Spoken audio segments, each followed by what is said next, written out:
आज मैं आपसे बैंक और टेलीकॉम डिपार्टमेंट की उन गलतियों के बारे में बताऊंगा जिनकी वजह से कस्टमर को फाइनेंशियली नुकसान हो सकता है। वीडियो में आखिर तक बने रहिएगा क्योंकि मैं आपको जानकारी के साथ साथ प्रैक्टिकल भी दिखाऊंगा और यहाँ से बचने का तरीका भी सिखाऊंगा। सबसे पहले बात करते हैं बैंक वालों की गलतियों के बारे में। कई बार बैंक कर्मचारियों की लापरवाही जैसे गलत अकाउंट मैनेजमेंट, अनऑथराइज्ड ट्रांजैक्शंस को नज़रअंदाज करना, कमज़ोर साइबर सुरक्षा, इन सब के कारण कस्टमर के पैसे चोरी हो जाते हैं। मिसाल के तौर पर कमज़ोर सिस्टम का होना, गलत फ़ोन नंबर डालना, एक ही कस्टमर के नाम दो अकाउंट क्रिएट करना या बनाना, फ़ोन नंबर को ठीक से अपडेट नहीं करना, पासबुक को ठीक तरीके से प्रिंट ना करना वगैरह वगैरह। इन सब के कारण कस्टमर को भारी फाइनेंशियल नुकसान हो सकता है और हैकर्स को भी मौका दे सकते हैं आपके अकाउंट से पैसे चोरी करने में। अब बात करते हैं टेलीकॉम डिपार्टमेंट वालों की गलतियों के बारे में। टेलीकॉम डिपार्टमेंट वाले कभी कभी कस्टमर की जानकारी सुरक्षित नहीं रख पाती, जिसकी वजह से कस्टमर का डेटा लीक हो जाता है। फर्जी कॉल या मैसेज के ज़रिए स्कैम करने वाले कस्टमर को ठग लेते हैं और कंपनी की यही लापरवाही इसे बढ़ावा देती है। मिसाल के तौर पर एक ही कस्टमर की फ़ोन नंबर को दो अलग अलग लोगों के नाम रजिस्टर करना। इससे होता यह है कि रोज़ रोज़ अजनबी नंबर से आपको कॉल या मैसेज आता है और आपको परेशान करता है और आपको कहना पड़ता है रॉन्ग नंबर। और दूसरी तरफ अगर आप फ़ोनपे, गूगल पे, पेटीएम, मोबीक्विक जैसे थर्ड पार्टी ऐप का इस्तेमाल करते हैं पेमेंट के लिए, तो उसमें भी जो है आपका पैसा सेफ नहीं रहता, क्योंकि इन ऐप में देखने को मिला है कि एक ही थर्ड पार्टी ऐप में दूसरे अजनबी का नाम और अकाउंट रजिस्टर किया गया है। ये केस मेरे साथ ही हुआ है। मैं आपको अपने मोबाइल फ़ोन में प्रैक्टिकल करके दिखाऊंगा कि कैसे एक अजनबी का नाम मोबीक्विक ऐप में मेरे ही मोबाइल नंबर पर रजिस्टर किया गया है। तो चलते हैं मोबाइल स्क्रीन की तरफ।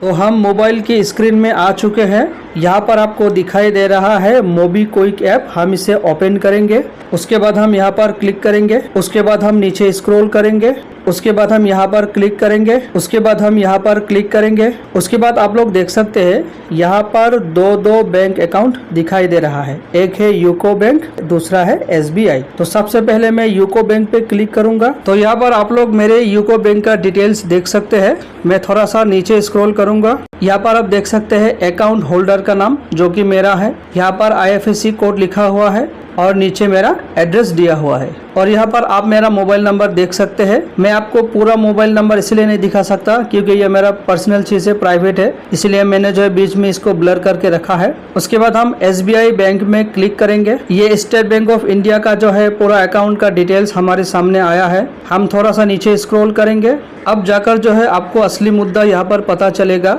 जो मैं आपको दिखाना चाहता था। यहाँ पर जो अकाउंट होल्डर का नेम है वो मेरा नहीं है। यहाँ पर लिखा हुआ है अकाउंट होल्डर का नेम नवनीता मुरोई। ना इसे मैं आज तक मिला हूँ, ना इसे मैं पहचानता हूँ, ना ही इससे मेरी कभी भी फोन पे बात हुई और ना ही मैंने कभी SBI बैंक में अकाउंट खोला है। नीचे बैंक का IFSC कोड दिया हुआ है जो कि हमारे जिले का बिल्कुल भी नहीं है। नीचे अकाउंट होल्डर का एड्रेस है जो कि हमारे पड़ोसी जिले का है, मतलब नौगांव का है। और सबसे मजेदार बात तो ये है कि ये जो आपको मोबाइल नंबर यहाँ पर दिख रहा है ये मेरा मोबाइल नंबर ही है। पता नहीं इसको कहाँ से मिला। या तो ये बैंक वालों का फॉल्ट है या तो टेलीकॉम डिपार्टमेंट का फॉल्ट है। तो जिसने भी इस लड़की को या महिला को ये मोबाइल नंबर जनरेट करके दिया है या तो उसकी गलती होगी या तो बैंक वालों ने गलती से मेरे नंबर को डाला है। लेकिन जो भी कहें यहाँ पर गलती दोनों का ही है, बैंक वालों का भी है और टेलीकॉम डिपार्टमेंट का भी। तो मैंने आपको प्रैक्टिकल यहाँ पर स्क्रीन में दिखाया है कि कैसे मोबीक्विक ऐप में मेरे मोबाइल नंबर के साथ साथ एक दूसरे महिला के नाम पर SBI बैंक में अकाउंट खोला गया है, रजिस्टर किया गया है, जिसके साथ दूर दूर तक मेरा कोई ताल्लुक नहीं है। तो अभी जो है आपको समझ में आया होगा कि ये बैंक वाले और टेलीकॉम डिपार्टमेंट वाले कितनी बड़ी बड़ी गलतियां करते हैं जिसका भुगतान आपको और हम जैसे लोगों को करना पड़ता है। अब हम यहाँ से एग्जिट करते हैं। और सिर्फ इतना ही नहीं, मेरे मोबाइल नंबर पर सरकारी राशन का मैसेज आता है कि 75 किलो का चावल आपके राशन कार्ड पर भेज दिया गया है, आप नज़दीकी राशन कार्ड की दुकान से उसे कलेक्ट कीजिए। ये मैसेज पढ़कर मैं तो बड़ा खुश हुआ कि मेरे तो भाग्य खुल गए। न जाने मैंने ऐसा कौन सा पुण्य कर डाला कि 75 किलो चावल मुझे फ्री में मिल रहा है और साथ ही साथ राशन कार्ड भी। ये देखिए, हम मोबाइल के स्क्रीन पे आ चुके हैं। अब हम यहाँ पर क्लिक करेंगे, उसके बाद हम यहाँ पर क्लिक करेंगे जहाँ पर लिखा हुआ है योर RC नंबर। उसके बाद आप यहाँ पर देख सकते हैं, यहाँ पर लिखा हुआ है योर RC नंबर इतना has been allotted 75 kg rice for June 25. Please collect your food grains from your FPS within stipulated time. यहाँ पर सिर्फ जून का ही चावल नहीं दिया गया, जुलाई का और अगस्त का, मतलब 3 महीने का एक साथ चावल दिया गया है। यहाँ पर आप लोग राशन कार्ड नंबर देख सकते हैं 18100050737 ये मेरा राशन कार्ड है ही नहीं, ना मैंने कभी राशन कार्ड बनवाया था। तो जब मैंने राशन कार्ड बनवाया ही नहीं तो ये मैसेज मुझे क्यों आने लगा? तो यही सोचने वाली बात है कि मेरे मोबाइल नंबर को किसी दूसरे के नाम पे इस्तेमाल किया गया है। ये प्रैक्टिकल मैंने आप लोगों को इसीलिए दिखाया है ताकि कोई कह ना सके कि मैं हवाई बात कर रहा हूँ। तो जैसा कि मैंने आपको बताया था कि मेरे भाग्य खुल गए थे कि 75 किलो चावल मुझे फ्री में मिल रहे हैं, वो भी 3-3 महीने के लिए। तो इसी बात पर राशन कार्ड में काम करने वाले सरकारी कर्मचारियों को आप लोगों की तरफ से, मतलब देश की तरफ से, एक बड़ा मेडल मिलना चाहिए, क्योंकि वो लोग दूसरों का चावल मेरे नाम पे भेज रहा है। चलिए हम यहाँ से एग्जिट करते हैं। तो ये थी बैंक और टेलीकॉम डिपार्टमेंट की बड़ी बड़ी गलतियाँ, जिसे हम कभी भी नज़रअंदाज नहीं कर सकते। अब मैं आपको इससे बचने का तरीका भी बता रहा हूँ, आप ध्यान से सुनिएगा और अपने मोबाइल में सेटिंग कर लीजिएगा। नंबर 1, अपने बैंक अकाउंट को नियमित जांच करते रहे। नंबर 2, संदेहजनक एक्टिविटी की शिकायत तुरंत करें।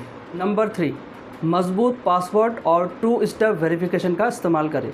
नंबर 4, अगर आप नेट बैंकिंग का इस्तेमाल करते हैं तो टाइम पर पासवर्ड को बदलते रहें। नंबर 5, जहाँ तक हो सके अनजान लोगों से ऑनलाइन लेन देन ना करें। नंबर 6, जितना हो सके पैसों का लेन देन खुद करें। नंबर 7, आप ऑनलाइन पेमेंट के लिए जो भी थर्ड पार्टी ऐप का अपने मोबाइल में इस्तेमाल करते हैं उसका सेटिंग आप खुद कर लें। अगर आपको पता नहीं है तो आप यूट्यूब से भी जाके सीख सकते हैं, और अगर आप ये भी नहीं कर सकते तो किसी अच्छे और भरोसेमंद लोगों से आप अपने पेमेंट ऐप का सेटिंग करवा लें। नंबर 8, अपने मोबाइल फ़ोन में fingerprint lock, face lock, security pin lock जैसे उन्नत ऑप्शन को ऑन करें। नंबर 9, पेमेंट करने से पहले आप अच्छी तरह से जांच कर लें कि जिसको आप पैसा देना चाहते हैं ये वो शख्स है कि नहीं। नंबर 10, किसी को भी ऑनलाइन पेमेंट करने से पहले आप सिर्फ 1 रुपया भेज के देखिए और उसके बाद उसको फ़ोन कीजिए। अगर उसको 1 रुपये मिला है तो ही जो है आप बाकी लेन देन उसके साथ कर सकते हैं। ये सबसे अच्छा तरीका है, क्योंकि अगर आपके बैंक अकाउंट से 1 रुपये चला भी गया तो ये कोई बड़ी बात नहीं, ये कोई बड़ा आपके लिए लॉस नहीं है अगर गलती से भी दूसरे के अकाउंट में चला भी जाता है।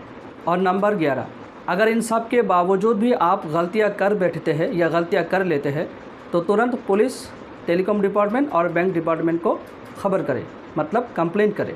तो हमें जागरूक रहना होगा और अपने फाइनेंशियल सुरक्षा को सुनिश्चित करना होगा। अगर आपके साथ भी ऐसा ही कुछ फाइनेंशियल कांड हुआ है तो हमारे साथ शेयर कीजिएगा, मतलब कमेंट बॉक्स पे कमेंट कीजिएगा। मैं आपसे मिलता हूँ अगले वीडियो में, तब तक सेफ रहे, सुरक्षित रहे।